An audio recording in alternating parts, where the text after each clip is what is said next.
Let me show you another very common and very simple application of a multiple integral. Well, if you understand double integral, then you have no problems to understand triple integral. This is the same, just we have not two but three independent variables. Consider density. If we have density rho, say in kilograms per cubic meter, then if we have a constant density of a homogeneous body, then when we multiply the density with the volume, we have the total mass in kilograms. But if the density is not constant, if it depends on x and y and z, that means on the position in the body, then we can multiply by dv or dx, dy, dz.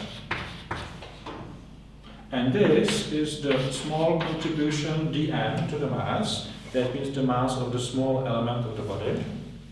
And then the total mass is the triple integral over the whole body of this function given the density dx, dy, dz.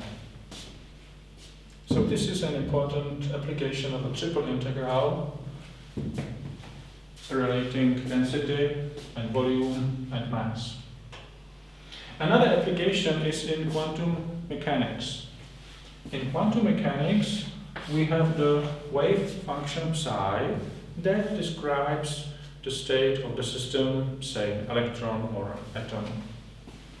This is a function of three space variables, x, y, z, and it has the property that the absolute value, square of that,